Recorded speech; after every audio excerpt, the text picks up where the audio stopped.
नमो राघवाय। जय श्री सीताराम, जय श्री सीताराम। यह हमारे जगत गुरु जी की चित्रकूट पीठाधीश्वर की रामचरितमानस है, जिसका हम पाठ करते हैं, जिसमें हो रहा है राम विवाह। तो भगवान राम की बारात तैयार होकर के जनकपुर के लिए जा रही है और सब नगरवासी तैयार हो गए हैं। आप सब लोग भी तैयार हो जाओ, हम भी पाठ करने के लिए तैयार होके आ गए हैं। और भगवान भी बड़े अच्छे से तैयार हैं, क्योंकि इस टाइम बड़ा मौसम सुहाना हो रखा है। बादल बादल थोड़े से, आज दिल्ली में खूब बारिश हुई जी भर के, और बारिश हुई, मौसम बहुत अच्छा। तो बड़े भक्ति और भाव से नमो राघवाय। अरस परस पर मिलन हित, कछुक चले बग मेल। जन आनंद समुद्र दोए, मिलत बिहाई सुबेल। अब क्या था, अगवानों और बारातों में से कुछ लोग प्रसन्न होकर परस्पर मिलने के लिए पंक्ति तोड़कर चल पड़े, मानो अपनी अपनी मर्यादा को छोड़कर दो आनंद के सागर परस्पर मिल रहे हों। भैया राम की बारात के लिए कौन ज्यादा से ज्यादा खुशी के माहौल में सब लोग चल रहे थे। बरस सुमन सुर सुंदर गावै, मुदित देव धुंद भी बजा। वस्तु सकल राखीन पयांगे, विनय कीन तिन अति अनुराग। प्रेम समेत राय सब लीना, भय बकसी सजा चकन दीना। हरि पूजा मान्यता बढ़ाई, जन्मा से कहीं चले लिवाई। और जब बारात पहुंच गई तो सबसे पहले जन्माशा दिया जाता था, लेकिन आज के समय ऐसा है कि जहाँ जन्माशा का पता ही नहीं चलता है कि कहाँ जन्माशा हो रहा है। सीधे लोग स्टेज के टाइम पे आ जाते हैं, क्योंकि इकट्ठी पार्टी होने लगी लड़का लड़कियों की। इकट्ठी पार्टी हुई, पार्टी में सब लोग इकट्ठे हुए और वहीं कुछ ने खाया पिया, कुछ ने आशीर्वाद देने में, जिसको अगर वरमाला पड़ गई तो आशीर्वाद दिया, और सब अपने अपने घर को रवाना हो गए। इसलिए यह पता ही नहीं लगता है कि जन्माशा कहाँ है। सिर्फ यह होता है कि फलाने के लड़का की शादी, इनकी लड़की की शादी, बस जो होता ब्याह में, और कछु पता न चलता को। लेकिन भगवान राम की तो राम की बारात है, लेकिन जन्माशा होना चाहिए, तो जन्माशा दे रहे हैं। जन्माशा में कुछ प्रथा होती है कि जा करके वर पक्ष को थोड़ी बहुत दान दक्षिणा के साथ कह दिया जाता है, यहाँ आप विश्राम करो। वही जनक जी ने दिया। बसन विचित्र पामड़े परई, देख धन ददन मद परिहरई। अति सुंदर दीन जन्माशा, जय सब कह सब भांति सुपासा। रानी सिय बरात पुर आई, कछ निज महिमा प्रगट जनाई। हृदय सुमेर सब सिद्धि बुलाई, भूप पाउनई करन पटाई। अब क्या था, सीता जी ने भी सोचा बारात आई है तो अपनी रिद्धि सिद्धियों को भी बुला करके सीता जी ने भी अपनी महिमा दिखा दी। और क्या हो गया, और ज्यादा जनकपुरी शोभा को प्राप्त होने लगी। रिद्धि सब सिय आयुष कनी, गई जहाँ जनवास। लिए संपदा सकल सुख, सुरपुर भोग विलास। तो रिद्धि सिद्धि ने क्या किया, रिद्धि सिद्धि वहाँ पहुँच गई जहाँ राजा दशरथ ठहरे थे, और अपने हाथों में जितना भी था उन पर भोग विलास की जो भी संपदाएं थी, एक से एक अच्छी रिद्धि सिद्धि लेकर के राजा दशरथ जी जहाँ ठहरे थे वहाँ पहुँच गई। ये सब सीता जी ने अपने रिद्धि सिद्धि को बुलाकर यह कार्य किया। निज भास निज निज भास बिलोकी बराती, सुख सुख सुर सुख सकल सुलभ सब भांति। विभव वेद कछुको न जाना, सकल जनक कर करई बखाना। अब अलग अलग सबके कमरा, अलग अलग रहने की व्यवस्था, अलग अलग सब कुछ, सबको अपना अपना जो जैसा चाह रहा उसको वैसा मिल रहा। चाहे कोई गरीब नहीं, कोई अमीर नहीं, सब एक समान बारात रुकी।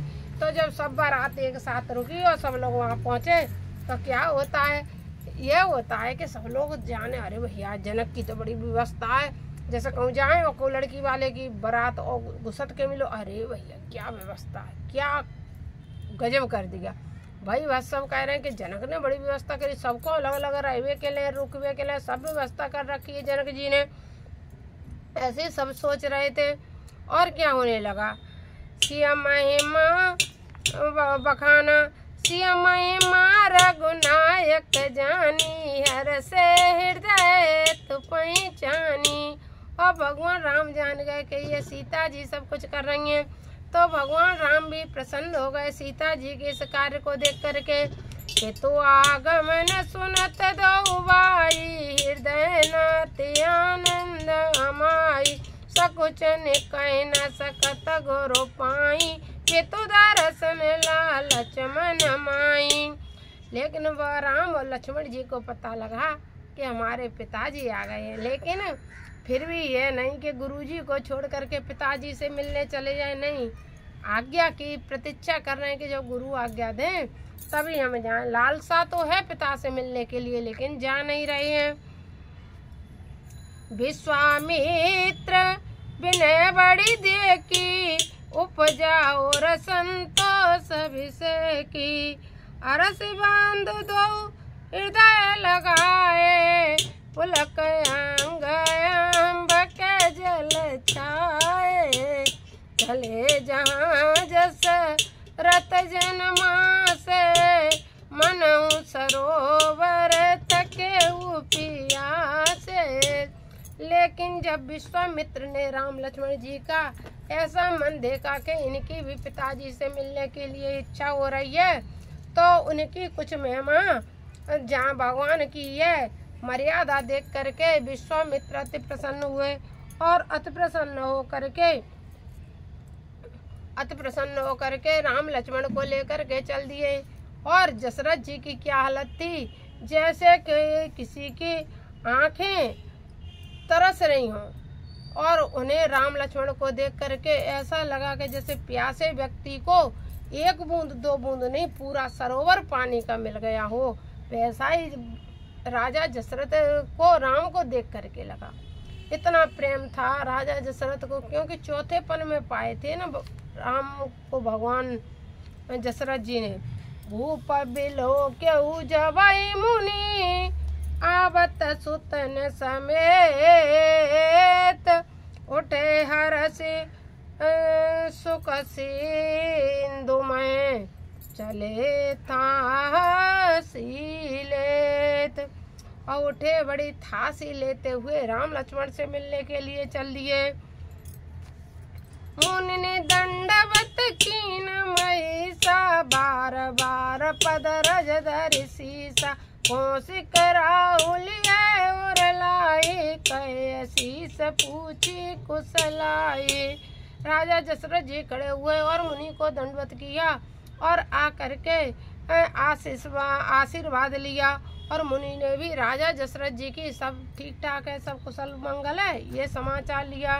मुनि दंडवत करत दो, पुनि दंडवत करत दो भाई, देख न पते और सुगन समाई, सुतई लाई दूसरे दुख मेटे, मृतक शरीर प्राण जनु बेटे।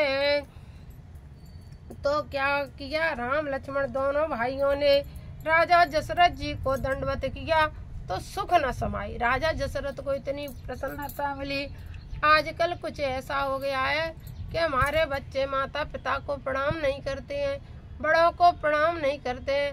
यदि ऐसा किसी परिवार में हो रहा है जिसके कि बेटा पहुए बाहर से आए या कुछ भी हो, अगर वे प्रणाम नहीं कर रहे हैं तो समझ लेना उस परिवार का दुर्भाग्य शुरू हो गया है। स्वयं यहाँ में क्या शिक्षा के देखो, त्रिलोकीनाथ है राम, वह भी जैसे ही दशरथ मिले तुरंत प्रणाम किया है।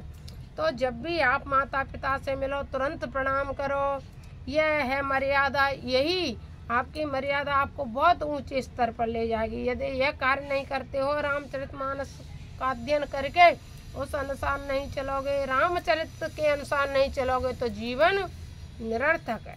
रामचरितमानस में सब कुछ लिखा हुआ है। और दशरथ जी का हाल कैसा हुआ जब उन्होंने प्रणाम किया, जैसे मरे हुए शरीर में प्राण आ गए हों। दशरथ जी को भी ऐसा लगा। ऐसे ही जब अपने पुत्रियां बाहर रहती हैं, बाहर से आती हैं तो पुत्रियां गले से लगी, पुत्र चरणों में आए तो ऐसा लगता है जैसे प्राण मिल गए हों। यह थी दशा दशरथ जी की। उन्हें भी प्राण के समान राम प्रिय लगे। उन्हें वशिष्ठ पद से रति निनाए, प्रेम मुदित मुनिवर और लाए। विप्र वृंद वंदे दो भाई, मन भावती आशीष पाए। भरत सानुज कीन प्रणाम, लिए उठाए लाए और राम। अरसे लखन देख दो व्राता, मिले प्रेम परिपूरित गाता। जब दशरथ जी को प्रणाम हो गया, गुरु जी को प्रणाम हो गया, गुरुवर जी एक दूसरे को सब श्रेष्ठों का प्रणाम हो गया, उसके बाद भरत और शत्रुघ्न ने भी भगवान राम को प्रणाम किया। ये भी हो गया है आजकल। पहले छोटे पैर नहीं छूते हैं, बड़े भाइयों के छूते ही नहीं हैं, उनको नहीं छूते हैं। बड़े भाई का अधिकार क्या होता है? जब तक वो है, जब पिता जिंदा है तब तक बड़ा भाई भाई के समान रहता है, और जब जिसके पिता गुजर गए होते हैं उसका बड़ा भाई पिता के समान होता है। यदि उसका अनादर करते हो तो ये आपके लिए ठीक नहीं है। आप कितनी भी पूजा पाठ कुछ भी करो, लेकिन आपके लिए ठीक नहीं है। इसलिए बड़े भाई का आदर करो, जैसा भी हो कैसा भी हो, फिर भी बड़े भाई का आदर करो। ये हमारे यहाँ यह शिक्षा है। रामचरितमानस में हमेशा भरत जी राम जी के चरणों में ही रहे। चरणों की पादुका आगे भरत मिलाप में आएगा, अभी यहाँ नहीं कहेंगे। लेकिन मेन ये है कि बड़ों को प्रणाम करो। आजकल बड़े भाई कह देते, अरे भैया आ जा, अरे पैर क्या छूने लाओ, गले से लग जाओ। अरे भैया गले से लगने से काम नहीं चलता है। जो विधि का विधान है उसे मत पलटो। यदि भाई छोटे का कर्तव्य है कि बड़े के पैर छुए, और बड़े का कर्तव्य है कि उसे आशीर्वाद प्रदान करे, ना तो तुम इतने मॉडल बनो अरे भाई आ गले लग जा। अरे गले तो लगा लेना, लेकिन पहले उसे आशीर्वाद दो, बड़े हो तो। और छोटे का कर्तव्य है कि पैरों में गिरे के पाए ना तकई पाए गुसाई, भूतल पर लकुट की नाई। ये यहाँ के प्रसंग में आएगा। तो कभी मना मत करो जब छोटा भाई पाँव छूता हो, और छोटे भाई को बड़े के अवश्य पाँव छूने चाहिए। ये यहाँ मर्यादा है। भरत जी छू रहे हैं। पुरजन परिजन जाति जन, चाचक मंत्री मीत, मिले जता विधि सवै प्रभु, परम कृपाल विनीत। अब तो सबसे मिले, जितने भी थे मंत्री थे, जो भी थे, आए थे अयोध्या से जनकपुर, सबसे भगवान राम मिले। राम देखी बरात जुड़ानी, प्रीति की रीति न जाते बखान। नप समीप सोई सुतचारी, जनु धन धर्माधिक तनुधारी। सुतने समेत जसरत देखी, मुदित नगर नर नारी विषेक। सुमन बरस सुरहन निशाना, नाक नटी नाचै कर गाना। सतानंद और बेप्र सचिवगन, सतानंद और बेप्र सचिवगन। मांगत सूद बेसुद बंदी जन, सहित बरात राओ सनमाना। आयो समागे फिरे अगवाना, प्रथम बरात लगन ते आई। पाते पुर प्रमोद अधिकाई, ब्रह्मानंद लोग सबलाई। बड़ो दिवसन से बेदसन काई, राम सिय शोभा अवधि, सुखत अवधि दौराज। जय पुरजन कैसे मिल नर नारी समाज। जहाँ राजा दशरथ और जनक मिले, वहीं सब लोग कहने लगे अब तो अयोध्या जी और जनकपुरी एक हो गई, एक जैसा ही माहौल बन गया है, एक लग रही है। जनक सुखत मूरत वे देई, दशरथ सुखत राम धरते। इन सम काहू न शिवय अपराधे, काहू न इन समान फल लादे। इन पे तो भगवान शंकर तो प्रसन्न है दशरथ जी और जनक जी पर। इनके समान अब कोई नहीं है, इनके बहुत पुण्य उदय हो गए हैं। इन सम को न भयउ जग माही, है नहीं कतहु न्यू नाही। हम सब सकल सुकृत के राशि, वह जग जननी जनकपुर वास। इन जानकी राम छवि देख, को सुकृति हम सर सब से की। कौन देखव रघुवीर विभाऊ, लेव भली विधि लोचन लाऊ। कहे परस्पर कोकिला बहनी, यह विवाह बड़ लाभ सुनैनी। बड़े भाग विधि बात बनाई, नैन अतित होए दो भाई। पारहि बार स्नेह बस, जनक बोलाए बसी। लेन आए बंद दो कोटि काम कमनी। भाग्य की सराहना की। फिर जनकपुर वासियों ने अपने भाग्य की सराहना की कि हम भी बड़ भागी हैं, क्योंकि अभी हमारे सगे संबंधी हो गए।